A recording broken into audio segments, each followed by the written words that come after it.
ஏதாவது ஒரு கேள்வி வைகோ அவர்கள் கேட்டிருக்கிறாரா? ஏன் திருமாவளவன் அவர்கள் அவர் கூட்டணியில் தானே இருக்கிறார். இந்த கணக்கெடுப்பு நடத்தினா அதிகமா பயன்பெறுபவர்கள் யார் தெரியுமா? பட்டியலினத்தை சார்ந்தவர்கள், ஷெட்யூல்ட் காஸ்ட், ஷெட்யூல்ட் ட்ரைப் அதிகமா பயன்படுத்துபவர்கள். இந்த கணக்கெடுப்பு நடத்தினா எப்படின்னா, பட்டியலினத்தை சார்ந்தவர்கள் 3 பெரிய பிரிவு இருக்கிறது. அருந்ததியர்கள், ஆதி திராவிடர்கள், தேவேந்திர வேளாளர்கள். அதுல உட்பிரிவுகள் 78 உட்பிரிவுகள் இருக்கிறது. 3 பெரிய பிரிவுல 78 உட்பிரிவுகள் இருக்கு. அது 78 உட்பிரிவுகள்ல 70 உட்பிரிவுகளுக்கு வேலை கிடைக்கல, படிப்பு கிடைக்கல. 8 பேருக்கு தான், 8 உட்பிரிவுகளுக்கு தான் வேலை கிடைக்குது. எல்லாத்தையும் அவங்க தான் எடுத்துட்டு போறாங்க. அப்படி கணக்கெடுப்பு நடத்தி யாருக்கு கிடைக்கலையோ அவங்களுக்கு கிடைக்கிறதுக்கு ஏற்பாடு செய்யணும்னா கணக்கெடுப்பு நடத்தணும். இன்னைக்கு 18 விழுக்காடு பட்டியலின மக்களுக்கு இந்த கணக்கெடுப்பு நடத்தினா பட்டியலின மக்களுக்கு 22 விழுக்காடு இடஒதுக்கீடு உயரும். ஆனா இதை பத்தி திருமாவளவன் அவர்களுக்கு கவலை இருக்க? அவருக்கு கவலை இல்ல.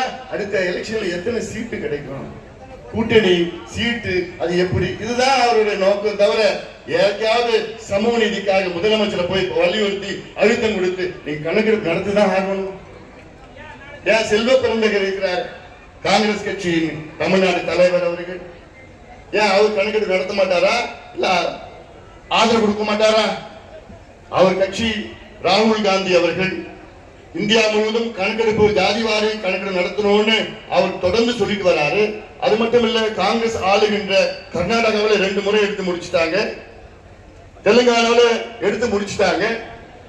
ஏன் ஒரு வார்த்தை கூட பேசக்கூடாதா? செல்வ பெருந்தகை அவர்கள், இல்ல கொங்கு நாடு ஈஸ்வரன் அவர்கள், எவ்வளவு பேர் இருக்கிறாங்க. ஏன் நீங்க ஒரு வார்த்தை கூட நீங்க பேச மாட்டீங்க?